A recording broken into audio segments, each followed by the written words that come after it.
Good morning. Welcome to e-learning. I am P. Sakyvel, Assistant Professor, Department of EEE, Thandaipayar Government Institute of Technology, Vellore. Today's topic, single phase semiconductor. The single phase semiconductor is also known as single phase off controlled converter because half of the devices are controlled devices. Semiconductor uses mixture of diodes and thyristor. It is a one quadrant converter, especially it operates in the first quadrant where voltage and current both are positive. For one input cycle of supply voltage, the output has two load current pulses, so it is named as two-pulse converter. It is a complete circuit diagram for single phase semiconductor with RLE load. It is a complete waveform for single phase semiconductor which includes the load EMF E, input voltage V equal to Vm sin omega t, the gate current pulses Ig, output voltage V0, output current I0 and the source current Is. It uses two thyristors and three diodes. The two thyristors are T1 and T2 and three diodes are D1, D2 and the third one is the freewheeling diode which is connected across the load. Grouping of devices. Thyristor T1 and diode D1 are known as positive group of devices, and this positive group of devices conducts during the positive half cycle of the input supply. Next, negative group of devices. Thyristor T2 and diode D2 are known as negative group of devices, and this negative group of devices conducts during the negative half cycle of the supply voltage. Source current. Source current is positive during the conduction of positive group of devices T1 and D1. During this conduction of T1, D1, the source current is positive. Similarly, when the conduction of negative group of devices T2 and D2, the source current is negative. Continuous load current. Assume continuous load current or output current. Load current is continuous if the load is highly inductive. During continuous load current operation, the load is always connected to the AC source through the thyristors and diodes. During positive half cycle 0 to pi. After omega t equal to 0, thyristor T1 is forward biased. T1 is triggered at a firing angle alpha such that Vm sin omega t greater than E. T1 turned on at omega t equal to alpha and the load gets connected to source through T1 D1. Up to this point, this input voltage Vm sin omega t is less than E. After this point only Vm sin omega t is greater than E. So this thyristor T1 starts the conduction after the point Vm sin omega t greater than E. So here this Ig1 is applied to trigger the thyristor T1 where Vm sin omega t is greater than E. During omega t equal to alpha to pi, load current I0 flows through the load RLE, D1, source and T1. During omega t equal to alpha to pi, load voltage waveform V0 same as source voltage Vs. The conduction interval is pi minus alpha. From alpha to pi, the source voltage and the load voltage both are same and the conduction interval is pi minus alpha. During negative half cycle pi to 2 pi, after omega t equal to pi, the source voltage polarity changes and the load voltage V0 tends to reverse, as just V0 tends to reverse at omega t equal to pi plus freewheeling diode gets forward bias and starts conducting. So the load or output current I0 is transferred from the conducting device T1 D1 to freewheeling diode. SCR T1 is reverse biased at omega t equal to pi plus through freewheeling diode, and T1 is turned off at omega t equal to pi plus.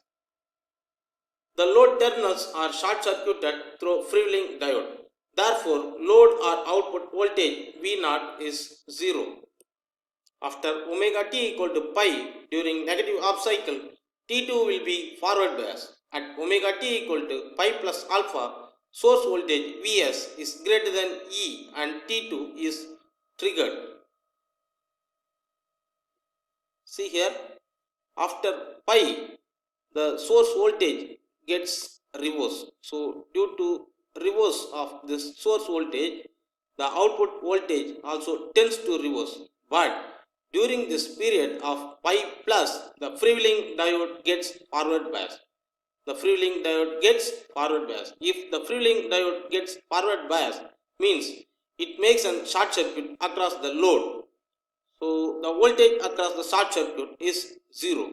Both the freewheeling diode and load are connected in parallel. So by the concept of parallel combination, the voltages are equal. So the voltage across the short circuit is 0, and the 0 voltage also presents across the load during the period of pi to pi plus alpha. That is the freewheeling period. Soon after omega t equal to pi plus alpha, freewheeling diode is reverse biased and turned off. Now the load current is transferred from freewheeling diode to T2 D2 at omega t equal to pi plus alpha. This T2 D2 conduct from omega t equal to pi plus alpha to 2 pi. Here also the conduction period for the negative group of devices is pi minus alpha radians. At omega t equal to 2 pi, once again the freewheeling diode is again forward biased because the supply voltage tries to reverse. So the output voltage is also tends to reverse. So in order to avoid that, freewheeling diode gets forward bias and it makes a short circuit across the load. Once again the load voltage becomes 0 and the load current is transferred from the conducting thyristor diode combination T2 D2 to freewheeling diode. About the freewheeling diode, between omega t equal to 0 to alpha and pi to pi plus alpha, freewheeling diode FD conducts. This period is known as freewheeling period. Freewheeling diode, the diode which is used to transfer or bypass the load current away from the conducting SCR whenever the load voltage goes to a reverse state is called freewheeling diode. Freewheeling diode is also called as commutating diode, flywheel diode or bypass diode. Purpose of freewheeling diode in single phase semiconductor. Freewheeling diode serves two main functions. One, it prevents the reversal of load voltage and improves the power factor. This is the very important applications of the freewheeling diode in semiconductors, and also it transfers the load current away from the main converter or SCR to regain the blocking state. Power flow during alpha to pi, both Vs and Is are positive, and during pi plus alpha to 2 pi, both Vs and Is are negative. Therefore, the power flows from AC source to load. Here Vs, Is are positive. So plus into plus becomes plus. But here pi plus alpha to 2 pi, both Vs and Is are negative. Negative into negative becomes positive. So the power flows from AC source to load. This energy is partially stored in the inductor L, that is the load inductor L, and partially stored in the load EMF E, and partially dissipated as heat in the load resistor. But during the freewheeling period, that is pi to pi plus alpha, energy stored in the inductance is recovered. During this freewheeling period, this recovered energy is partially dissipated in the load resistor R and partially added to the energy stored in the load EMF E. During this freewheeling period, no energy will be fed back to the source.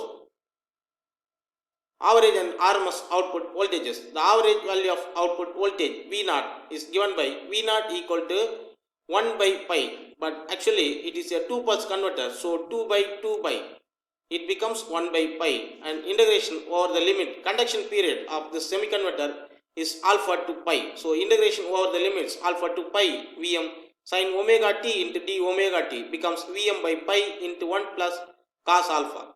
The RMS value of the output voltage V0 R is given by V0 R square equal to 1 by pi, and integration limit alpha to pi Vm square sin square omega t into d omega t. Converter output voltage as function of firing angle alpha.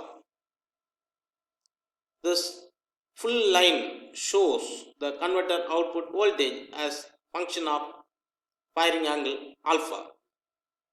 At alpha equal to 0, the output voltage, average output voltage of semiconductor becomes 2 Vm by pi, and at 180 degree it becomes 0 because Vm by pi 1 plus cos alpha. Cos 180 becomes minus 1, minus 1 plus 1 becomes 0, so the average output voltage becomes 0.